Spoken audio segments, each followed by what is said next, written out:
Hey guys, it's Dr. Argie here. Welcome to the Ask Dr. Argie Courageous Conversations Connect series.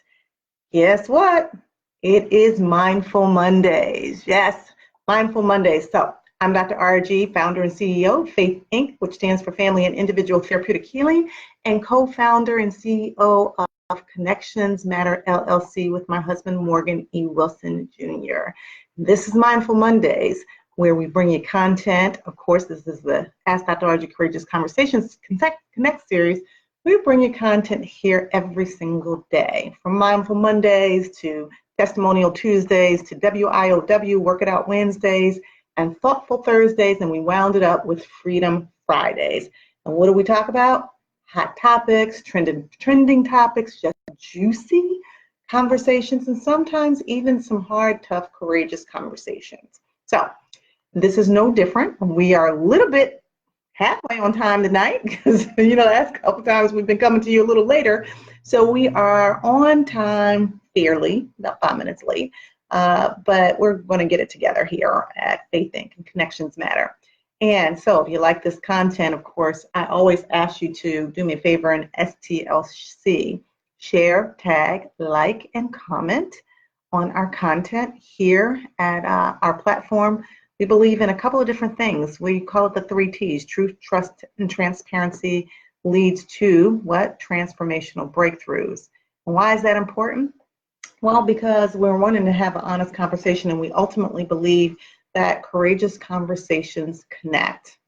Yep, not disconnect, connect. But most people think that they don't connect you, and so they shy away from having the courage to have courageous conversations. So I hope you guys will hop on and engage with me in a conversation that I thought was pretty interesting. So, you guys know that all month we are calling the month of commentary March Madness, right? That's our theme. It's kind of a play on, the sports enthusiasts that are paying attention to what's going on in the basketball world. And so we decided that this week we would call it From March Madness to March Gladness. And why is that? Well, hey, Susan. Susan's on. Thanks for joining the show, Susan. We're just starting, and we're talking about From March Madness to March Gladness. And we're saying, well, why is that important? Well, I don't know, Susan, have you all been watching the news? It just seems so dark. Right? There just seems to be remember, we started off March talking about lies, and more lies. And so we figured that, we try to talk about a little bit of something that is trending in the news, but a little bit lighter. And we thought, well, what's lighter? What could we talk about that's actually trending? We'll tell some stories. I'll share a little bit with you guys as well. But with regards to March Madness to March Gladness, we decided that we would talk about the topic of re-entering or reuniting. And so Lou and I were in here singing, and I don't think either of us can sing, but if y'all remember, and I don't even know the artist, but Morgan will probably go on and tell us, or maybe Susan, Reunited and It Feels So Good. Who was that? I don't know. So we don't know. Susan, you tell us. Reunited and It Feels So Good. Who was that? But that's what we're talking about tonight. We're talking about re-entering our systems, and this is why we're talking about our system. Hey, Marciette. Marciette's on the show too. We're talking about reunited, and it feels so good. And hey, thanks for joining the show. So why is that important? Why are we talking about reunited? Why are we talking about re-entering? I told you guys that I had something to share with you, and we've sort of been hyping it up a little bit. A couple weeks ago, we had actors here, and we were working on, somebody said Peaches and Herb. Peaches and Herb. Okay, I knew I couldn't think of that. Sometimes I have a brain fart, but nevertheless, so it was Peaches and Herb. It was a pretty cool song, Reunited and It Feels So Good. Tony's on. Hey, Tony, thanks for joining the show. So we're talking about reuniting. We're talking about re-entering. And the reason we're talking about that on Mindful Mondays is because we're going to, on WIOW on Wednesdays, we're going to have Jason Gordon on, and we're going to be interviewing him. Now, in case you guys don't know Jason Gordon, he is the writer and director and film editor for the docuseries or documentary Black Sexuality. And then he just released a new documentary that he's submitting to several film festivals called Expecting Possibilities, with he, his wife, and his daughter Eve. And so that's pretty cool. Now, he is also the owner of Chosen Stones. So we're partnering with Jason for our new docuseries. And it's going to be thebomb.com. I'm like so excited about this docuseries. And so Jason's going to come on Wednesday night and talk about it with us. And then we're going to put out the casting call for anyone who is experiencing some of what we're going to be talking about tonight, anyone who's re-entering the system, who has a family member or friend who's re-entering their system. And they are, at a loss for how to deal with that, right? If they're looking for a coach, if they're looking for someone to help them to traverse through that new experience that they're having, I would be that person. There is something to be said for not suffering in silence or having a third party to come in and help you. So think docuseries, think someone coming in and helping to process, get the family to process through the difficulty of when you are out of a system for a pretty long time and then you re-enter that system without really the skills, without the tools, without the equipment, right? Without the full understanding of how to communicate that new system. So that's what we're going to be talking about. And even tonight, I wanted to start off by sharing a little story around re-entering the system too. Hey, Kevin joined the show. Thanks for joining the show, Kevin.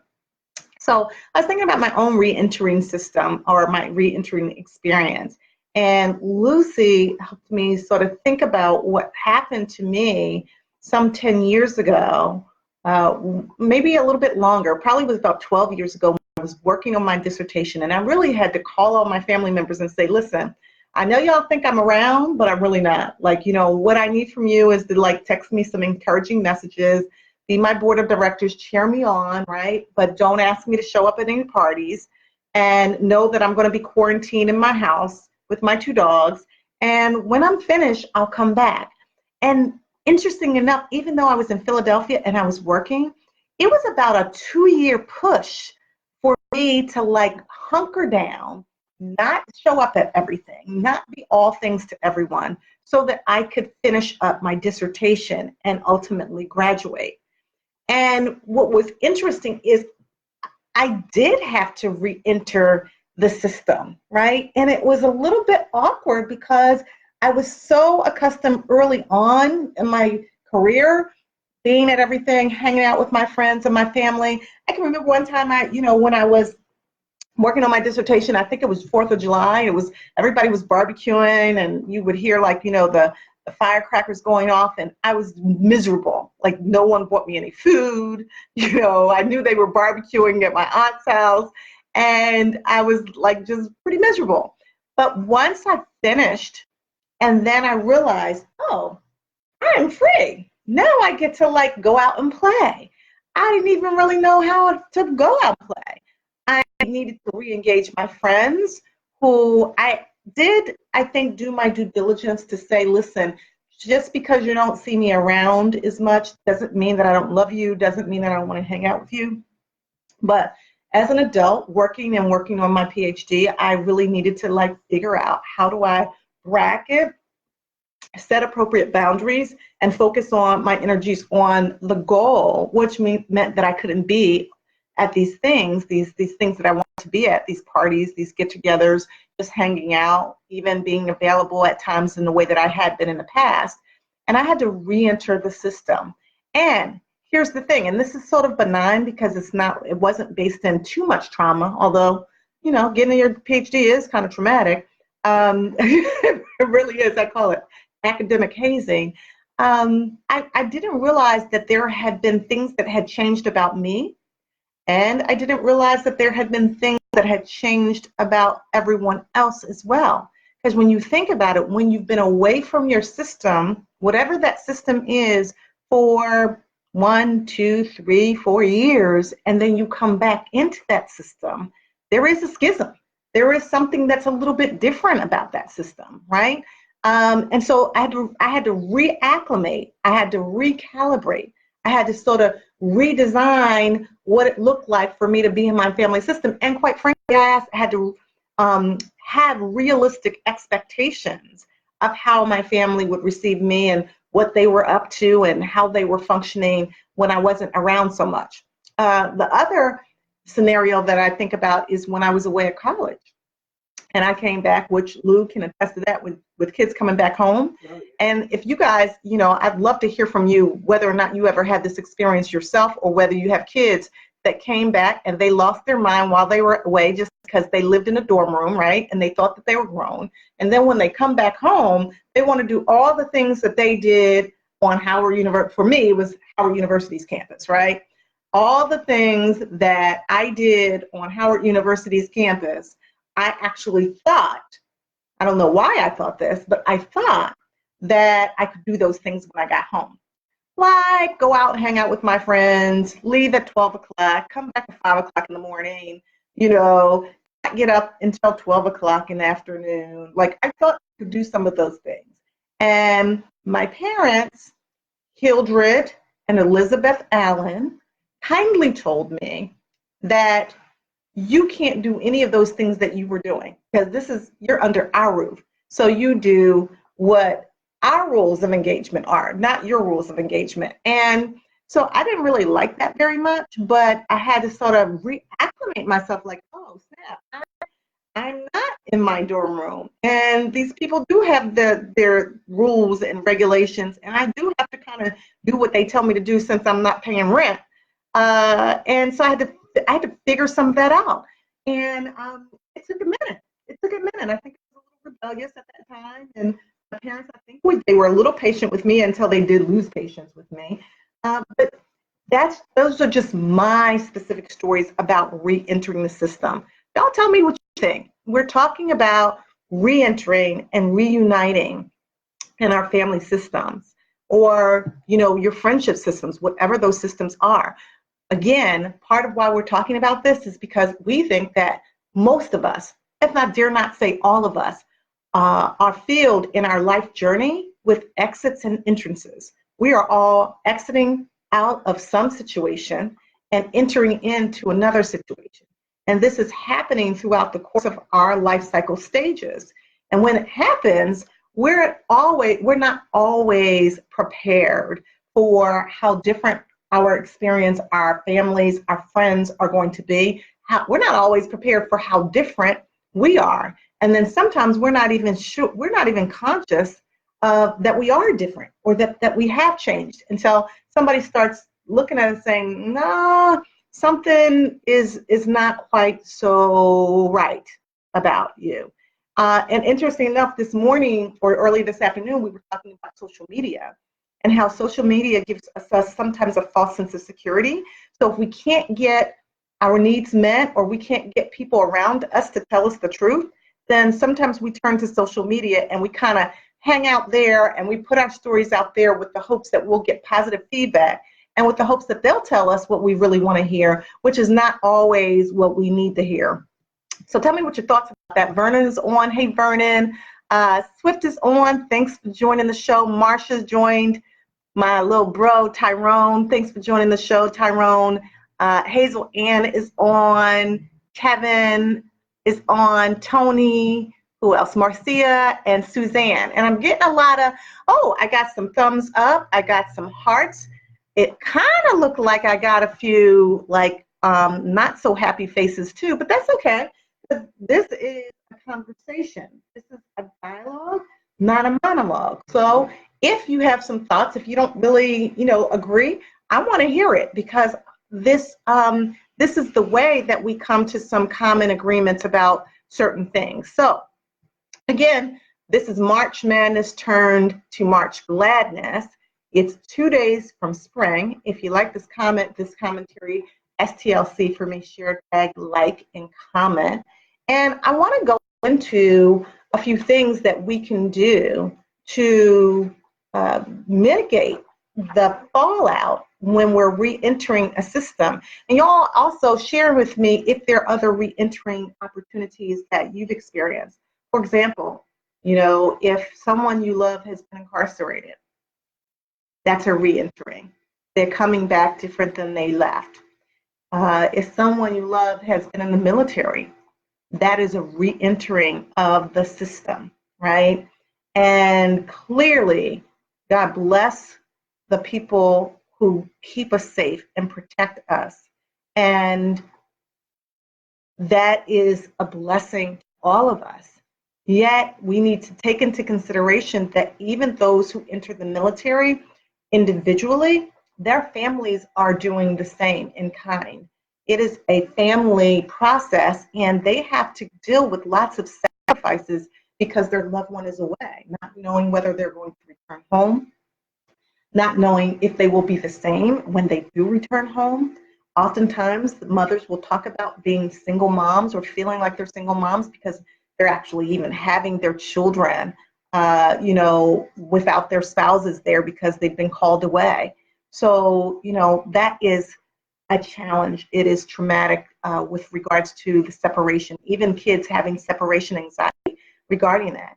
But what if, again, there's lots of entrances and exits. So what if you've been on leave from work and now you're re-entering back into the workforce and you've been on leave for quite some time due to a death or a loss or depression or, some kind of challenge, family leave crisis that you're going through.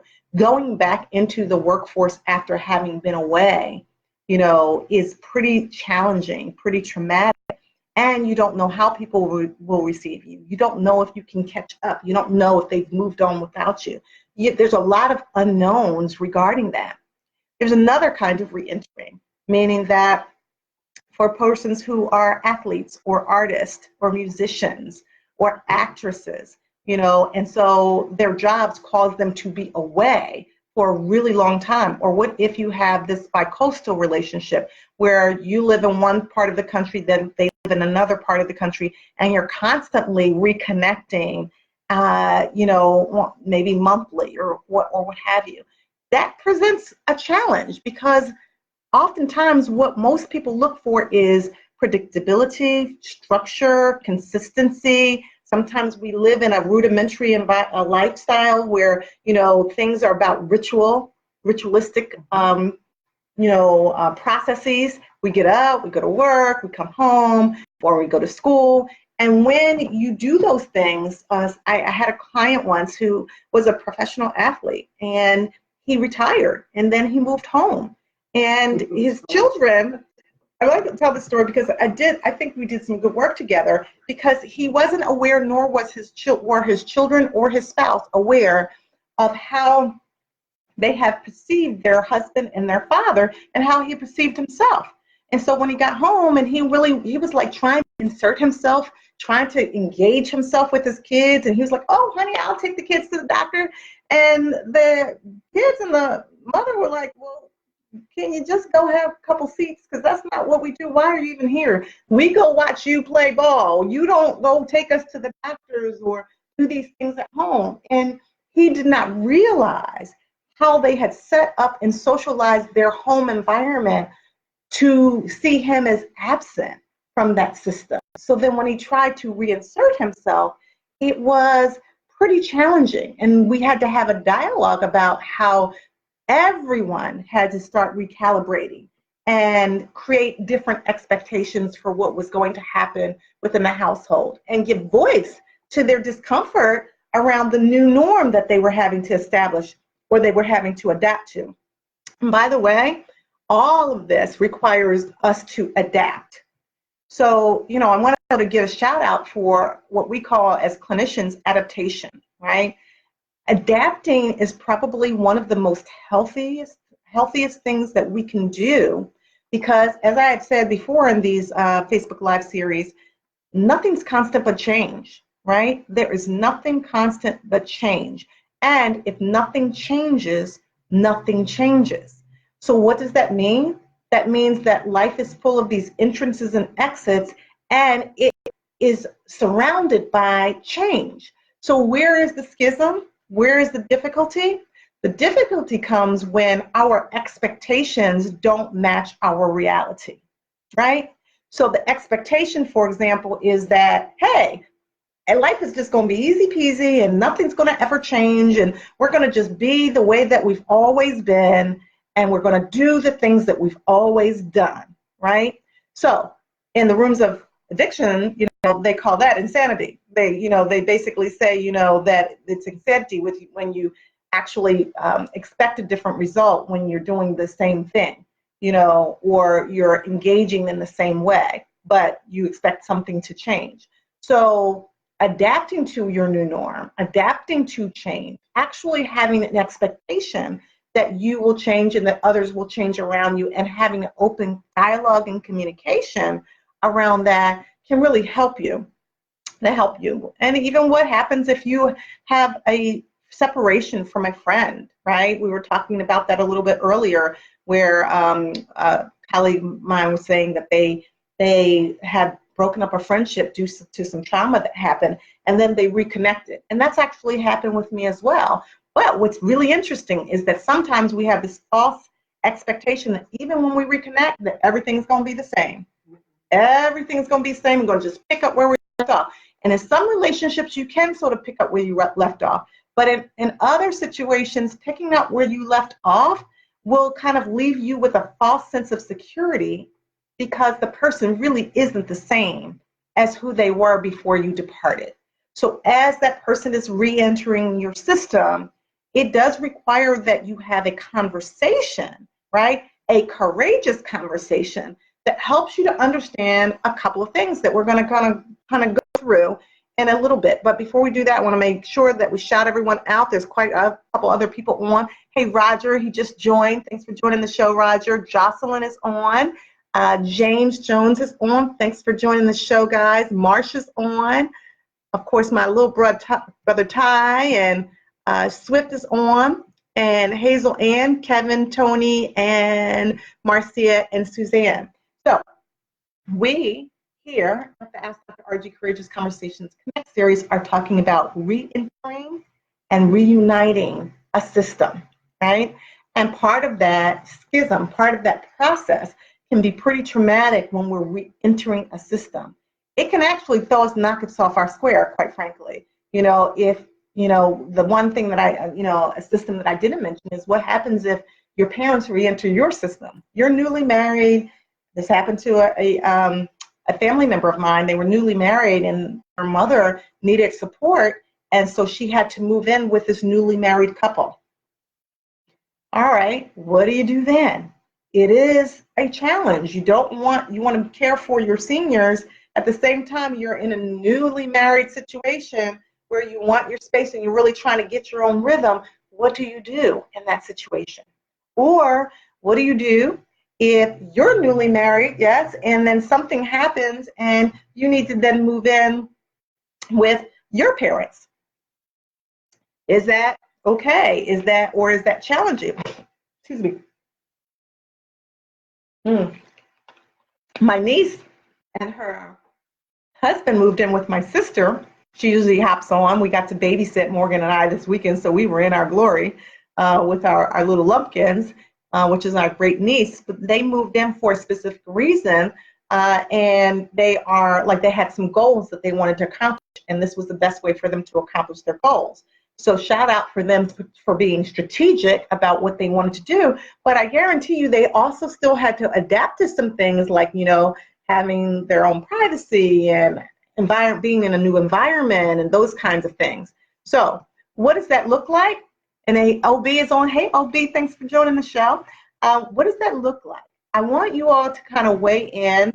Please share if this has ever happened to you. Have you ever had a relative that knocked on your door and they're like, hey, I just got out of jail and I need a place to stay? Have you ever had a kid that you thought, well, they're graduating, they're going to get an apartment of their own, they're going to be independent, and lo and behold, You're now 3 years in and they're still on your couch. Have you ever had a situation where you were the one who thought that you were going to be independent and maybe you lost your job or you fell on hard times or you thought that things were going to look different in a relationship and it caused you, due to that breakup or that divorce, to find yourself moving back in with a family member or a friend and you just didn't anticipate it, and so, or it happened quickly.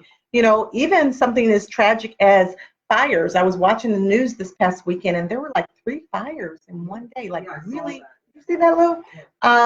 So think about that. When you're displaced where there's natural disasters, you know, in California there are like all of those fires, and then in Alabama they were the tornadoes, and you know, I think we do a pretty good job in this region where we, although we have to deal with the seasons, we don't have a whole lot of like floods and tornadoes and fires and hurricanes, not too many. But if you are in a place where you have those experiences and you're now displaced and you have to then go visit, you know, stay with a relative or a friend, or maybe in a shelter, and that is you moving sort of away from your norm, how does that impact you? How does it impact your entire family? Think about if you're in a system where you're moving your entire family into another household with a family member, right?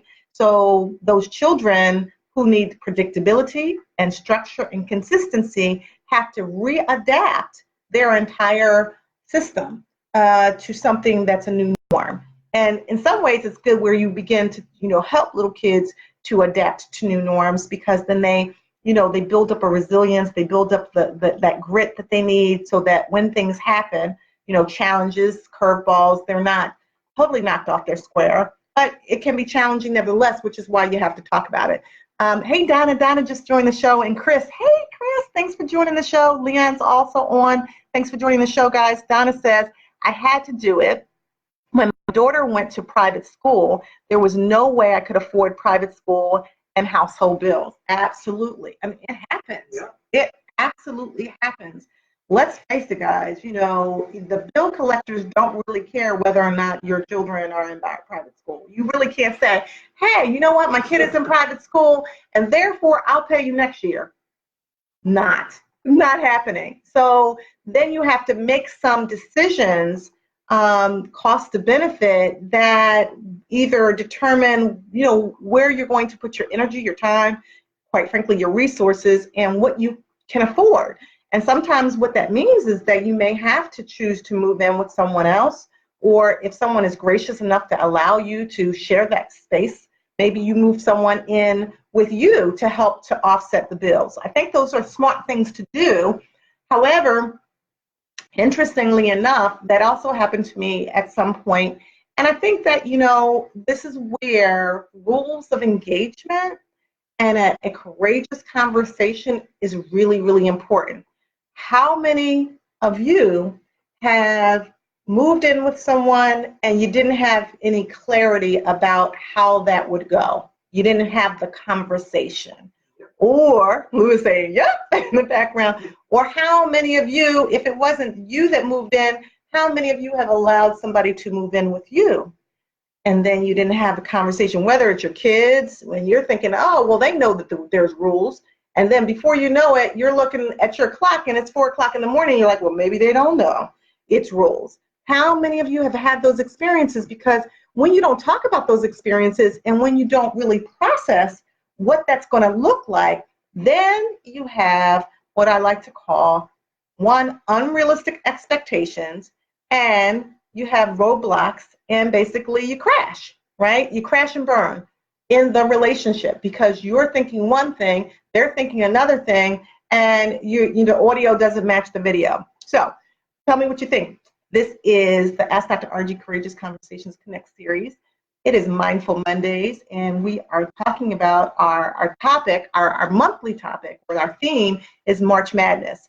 We kind of tweaked it a little bit tonight, and we're saying from March Madness to March Gladness, right? We want to really kind of be a little bit upbeat today and really sort of talk about things that, one, everybody is going through, or a lot of people are going through, and then give you some sort of healthy tips, healthy skills, coping mechanisms to deal with that.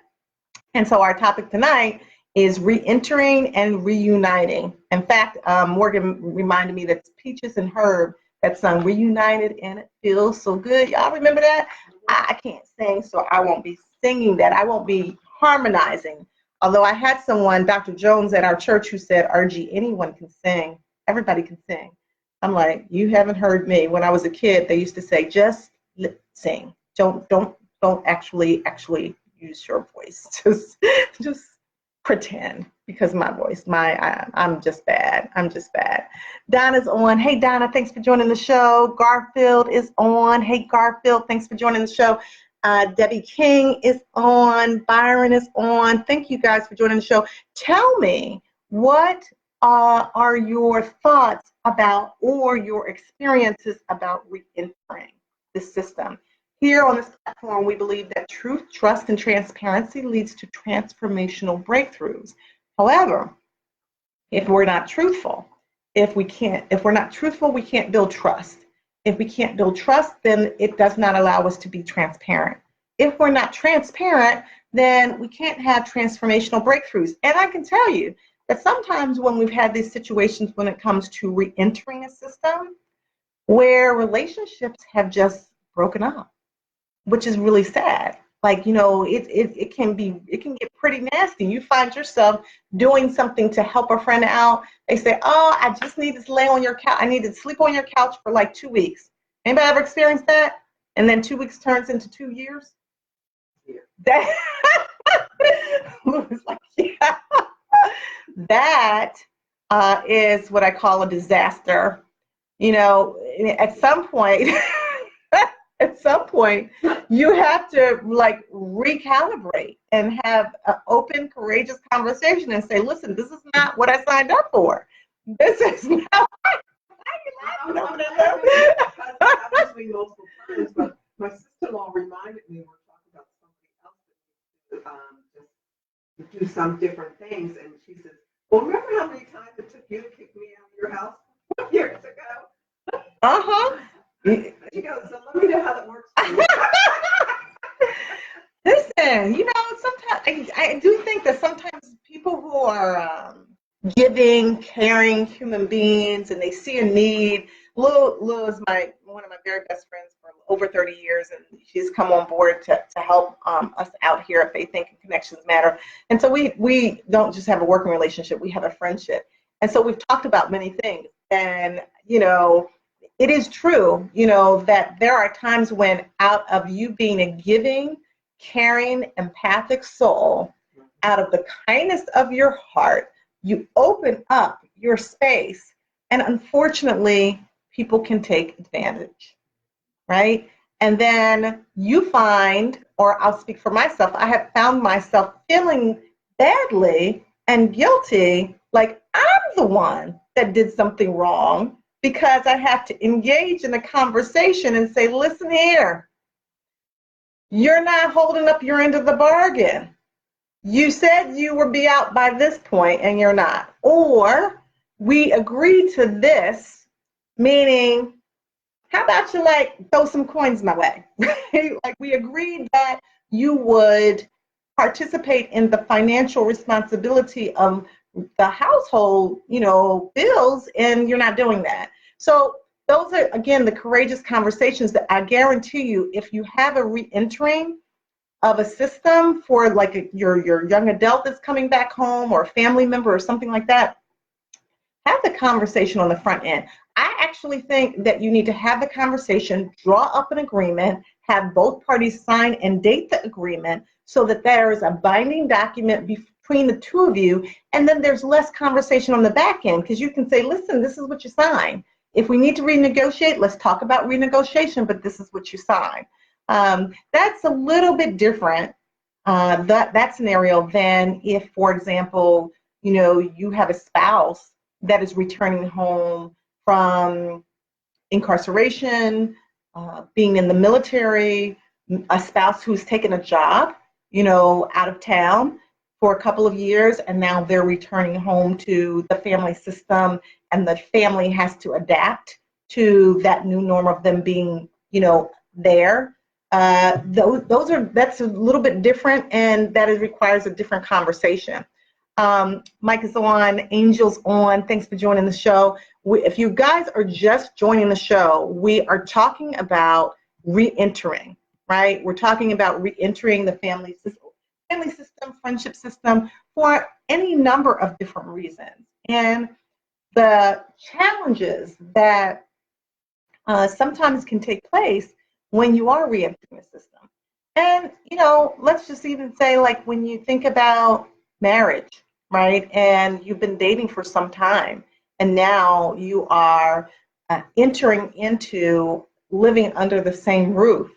How many people are not prepared physically, mentally, emotionally, spiritually? Like, I'm talking about spaces, right? That your space is not prepared. You haven't created that emotional or physical space. You haven't even really thought about it or talked about it. And then there's a schism because people will tell you, like, if you're accustomed to living on your own and now because you wanted to be married, now you said I do, now you're in the same space and you're like, whoa, this is different.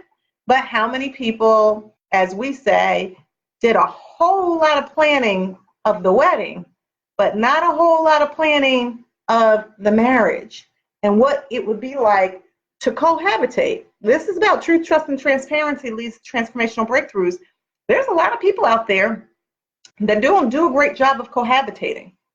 I actually probably am one of them.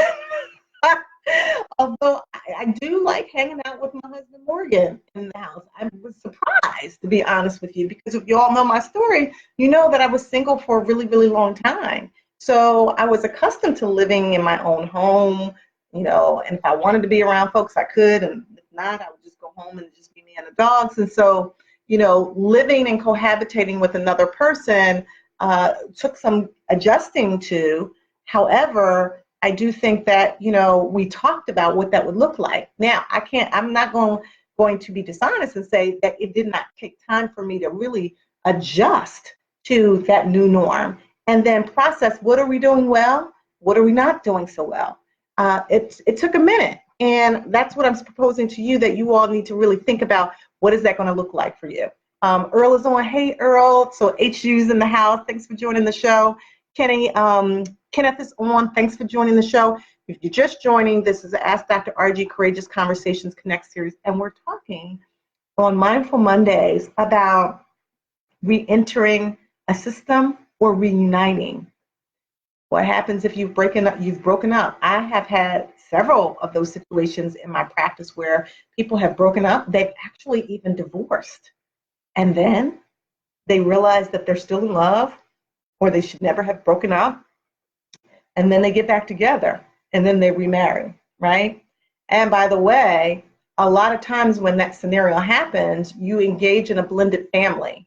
So when you engage in a blended family, what do you do if you're moving into a household where there are other people in that house, i.e. children or stepchildren, that are not as excited about your newfound re-engagement of love as you are? That can be a challenge too. So there's a couple things I want you to ask yourself when you think about this. When you're re-entering a family in any kind of system, what did each of you miss most about the other person? Is there anything that you actually missed that you can engage with and really talk about? What did each of you miss most about the relationship? So that's a little bit different than what did you miss about the person versus what did you miss about the relationship. When people are away from a relationship for a period of time and then they've adapted to that distance, right? Think about long distance relationships. It takes a while. Some people say long distance relationships are really healthy. I think some people can do it well. I think some people don't do it so well. I absolutely think if you don't have healthy conversation, you really can't do a long distance relationship because it ebbs and flows. And so thinking about what you missed about the relationship and then re-entering into that relationship, I think is really key. And then what were the fondest memories of the time that you spent together previously? This is for someone who's away for a really long time. And then when you reconnect, sometimes you sort of have to take yourself back to like, what did we really fall in love with about each other? What were those fond memories? What did we do? I mean, sometimes life can interfere, can impede, it can, move in and sort of take hold. And so if this person is away for 2, 3, 4 years for whatever reason, and let's say the kids are now, growing up and they're more demanding, do you have as much time as you had before the person went away? Are they looking and starving for your time, but you don't have the availability or the wherewithal to give it to them? There's a lot of things to consider when we're thinking about re-entering our system. Well, why are we talking about this? One, because it's 2 days from spring, and we thought we'd talk about something upbeat. But two, we got to remember that, as I said a little bit earlier, that re-entry point is our new docuseries that's about to take place, which we're so excited about. So Jason Gordon is coming on Wednesday, and he is the director and film producer that we're partnering with through Chosen Stones to put this piece of work out to you. And we kind of think that, not only will it be dramatic in some ways because we're all experiencing these entrances and these exits, but there is something that everybody can relate to. Absolutely. There is something not only that we can relate to, but I do believe that there is a skill set that many of us need that we don't have, that will allow us to enter into our systems much healthier. If we're not healthy when we get into those systems, maybe watching this will help you to think about how you can do it differently and share it, right? So with that said, I want you to, you like this content and you think it's important to keep dialoguing about, do me a favor, STLC, share, tag, like, and comment on it, and tell me if this is your experience. We try to bring you this content every single week, and even tomorrow, which is Testimonial Tuesdays. If you think about this and you share it, give your testimony. Talk about when your kids came home. Talk about, perhaps when someone who you loved went away and then came back home. That's a real challenge for many people who go away, whether it's be through incarceration or whether they've gone away to school and they're readapting, whether they've gone away because they, were in the military. It can be a real challenge for those persons both to return, the ones that are returning home and the ones that are home that are receiving those persons. How do you manage? What is it that you talk about? How do you adapt to your new norm? What do you do when there are absolute unrealistic expectations? And I want to shift gears just for a moment and talk a little bit about mental illness, like depression, like persons who are experiencing trauma or have experienced trauma and have post-traumatic stress disorder or some other severe, more mental disorders that perhaps did not have those disorders before they left. That's real. That's absolutely real. And so what happens sometimes is we don't want to believe it, so we kind of act like we don't see it. And that acting like you don't see it can really only make the situation worse. And again, so we were having this conversation a little bit earlier, and a colleague of mine was talking about a friend, and this friend, he didn't know what to do. He just didn't know what to do with his friend because the friend was having these challenges. And in the final analysis, the friend was in severe trouble and ended up, pretty challenged, I'll say. I don't want to tell, it's not my story to tell, but really challenged and is doing much, much better. But it spoke to my spirit with regards to, one, the value of therapeutic intervention, right? Because even when you have a person that's re-entering a family system or a friendship system, there are other people out there that could be supportive, that could help you as a family or help subsequently that individual. You don't have to suffer in silence. However, there are times when people will suffer in silence because you just either don't know what to do, they don't know what to say, They think that if they don't say anything, that they put the blinders on, that it's just going to disappear, it's just going to go away. And I'm here to tell you, it doesn't go away. Oftentimes, it just gets worse. And so here's the deal. If you see something and it's somebody that you love, you detect differences in their characteristics. You detect that their behaviors are different. They're sleeping too much. They are aloof. They're withdrawn. They appear depressed. They don't want to bathe. They lost interest in things that they used to like to do. Their eating habits are different. Of course, their sleeping habits, either they're sleeping too much or they're sleeping too little. All those are indicators that something is not right.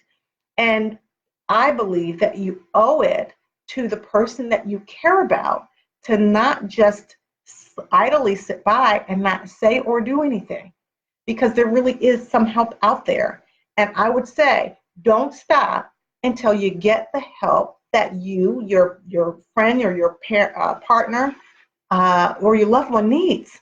And this is what therapeutic intervention is all about. We're all connected, mind, body, and spirit. And so if that person had diabetes, they have high blood pressure, they got the flu or the virus, you take them to the hospital, they get the help that they needed, right? So if they have some kind of mental health challenge, there is no shame in that. The shame is that if the person has a mental health issue and they're unable or unwilling, or you're unable to support them in getting the help they need, that is the shame and the challenge. It doesn't have to go that way. So I'm wondering what your thoughts about that. Have you even ever experienced that? I do think that there are a lot of people that are experiencing it. Interestingly enough, we didn't talk about this at the top of the show, but on my way into the office, I was listening to, I forget the guy's name, someone was saying that they were identifying Donald Trump, number 45, and assessing his mental health status. I thought that was really, really interesting because I've been saying that since he was running for office, that there's some mental health challenges there. And I think it's very clear to most people. But here's what I really think. I think about all of us in this era, where things are really, really challenging. But I think about number 45's family. How do they deal with such a challenge with a person who is unable or unwilling? And he's just sort of, he's sort of the identifier to many of us in our own small communities, in our own small relationships. What do we do? What should we do if a person's behavior is so acutely different, challenging, distressing, if the person is actually either hallucinating or delusional? Hallucinations meaning seeing things that are not there. Delusional meaning false beliefs. If those are occurring, and by the way, I was just reading an article this morning on pregnancy, and people don't realize the danger. I mean, pregnancy is supposed to be a happy time. The woman is pregnant and is bringing life into the world, yet the infant mortality rate is increasing. And when mothers are give birth to their children, there is a high propensity of the possibility of postpartum depression or postpartum psychosis, right? So that's a re-entering, right? They're leaving the hospital where they've had this baby. They're re-entering their home setting, right? Lou can speak to this because you had twins. And re-entering a home setting, you have these humans that you have to care for. And yet perhaps there's all kinds of chemical imbalances going on in your body that don't allow you to feel like your normal self, and you have all these other responsibilities. And so that's where, we got to call on the village. We have to call on people to support us. And we have to be honest with ourselves about those changes that are going on inside of our bodies that perhaps do not allow us to be the best version of ourselves. And certainly perhaps don't allow us to carry out the task or the assignments that we've been designed to carry out, whether it be being a mother or a spouse or an employee or what have you. That's a re-entering the system, right? And as we talked about before, re-entering entrances and exits are difficult for everyone. So, I want to, go back and make sure that we get everyone. Marcia is still on. Tony's on. Thanks for joining the show. Kevin, Halima, Tyrone, Marcia, Vernon still on. Swift, James, Roger, Jocelyn, OB, and Leon, Chris, Donna, and let's see. Oh, Donna, I didn't see this before. Donna said she had to move home with her parents for 5 years. And then Garfield, Donna Matthews, Debbie King, Angel, Mick, Earl, Kenneth, Karen, Sarah. Hey, Sarah. Thanks for joining the show. And Helen. Helen's on from the nurses. Hey, Helen. Thanks for joining the show. She's my HU buddy and a very, very good friend. Angelina and Kim Howard. Something I saw earlier sort of made me think about what I think it was what Debbie said. Byron's one as well. Moving home for 5 years with your parents. When I first decided to go back to grad school, I thought about moving home. Now, I had already moved home after undergrad for about 5 years, and then I got an apartment and moved out. But when I went back to grad school, I was like, I don't know if I can afford my bills and, paying for my apartment. So I asked my parents, could I move home? And they said, absolutely. They said, and they were so, Lou, they were so excited. They were so excited that it scared the bejesus out of me. I was like, heck no, you guys have plans for me. I was like, nope, I'm going to go find my little cardboard box. I found a little tiny studio. It was $375, including utilities. I don't know where in the world you can live for $375, including the utilities these days. But I found my little studio apartment, and that's where I lived before. And I guess maybe for 5 years before I purchased my my house. And part of that was that I didn't know if I could handle being home with my parents with their expectations of me. And to be honest with you, I'm not sure whether or not they can handle me and what, the lifestyle that I was, not that it was, crazy. I wasn't living a crazy lifestyle. I don't think it was anyway. But what I did realize is that I realized I enjoyed my privacy. I enjoyed being able to go and come as I pleased. I enjoyed being able to do what I wanted to do, and have company over if I wanted to, not really have to answer to anyone. So I made that decision that I would not move back home. However, what I will tell you is, like, every Christmas or holidays, I would pack up my things and I would go, me and my dogs would go stay with my parents for 3 weeks at a time during the holidays because I didn't want to be, alone. So it was good from that perspective, but for a lot of people, it's not really that they have an option. I had an option.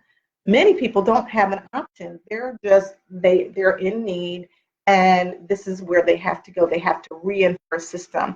I also want to, ask people if they've ever experienced this, where they had a parent who either through the aging process, they're getting older, or they end up developing dementia or Alzheimer's, and they had to either move in with their children, or the child had to move in with them to care for them. We are not just the browning of America, we are the aging of America. People are living longer, right? And they're living longer in a way that allows their bodies to keep moving, even though maybe their minds are slowing down. And so that is an adjustment that the whole system, people have talked about it, they come into therapy about it.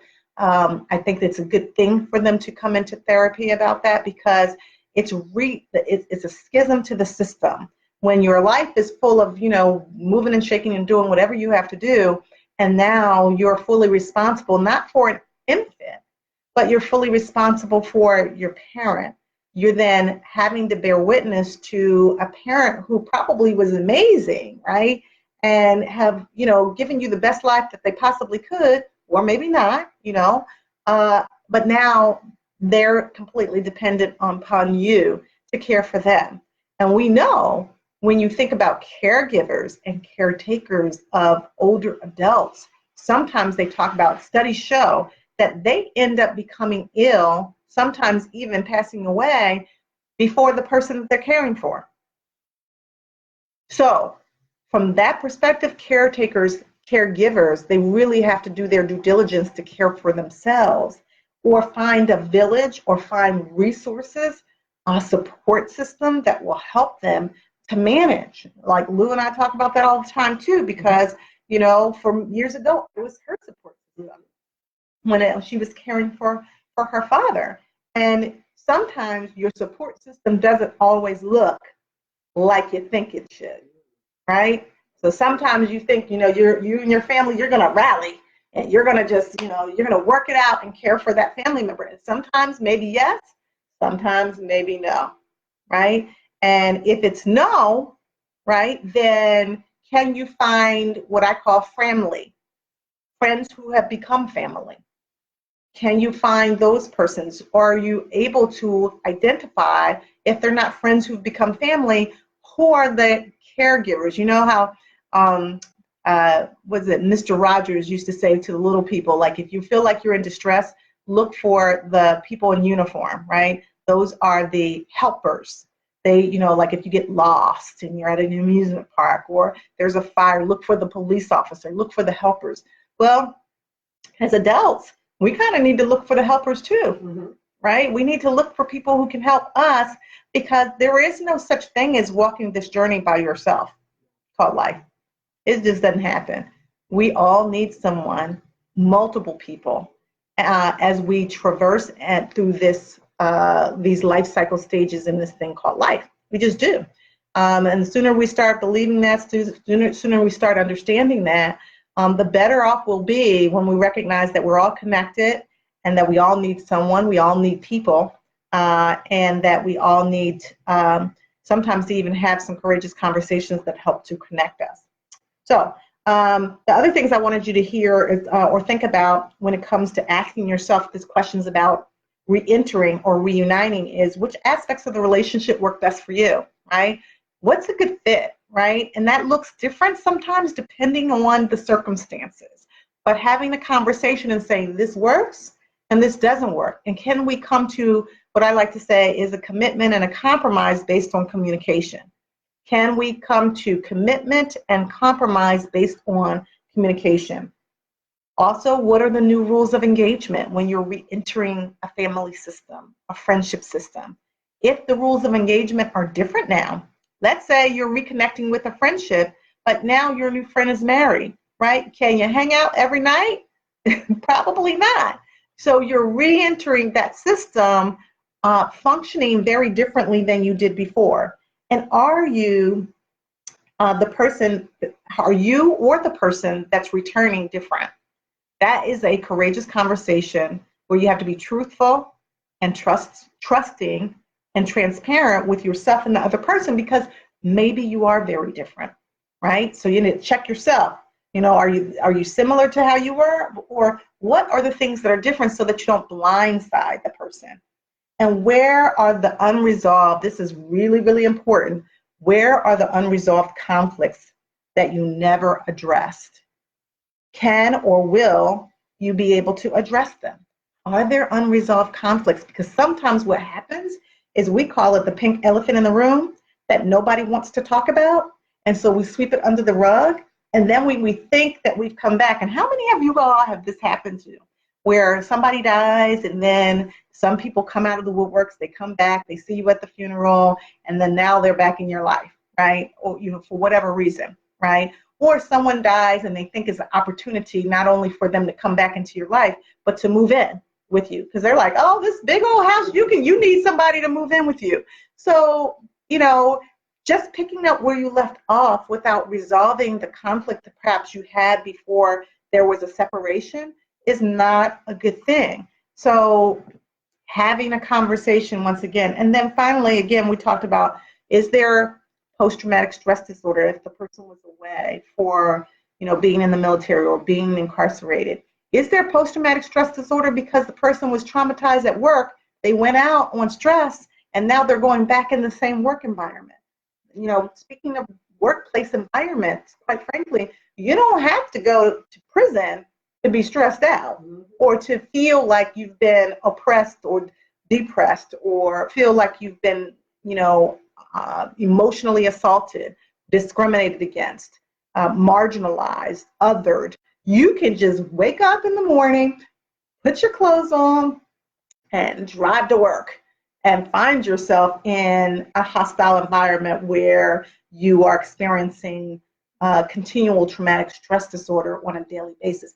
It shouldn't be like that, but in many cases, it can be like that, in the workplace. So tell me what your thoughts about that are, because I know a lot of people experience much stress in the workplace. Sometimes they go out on stress, and then they find themselves having to re-enter that same system without ever really fully resolving why they left in the first place, and then having a false sense of security as if somehow, because they were away for 6 months, that environment has changed.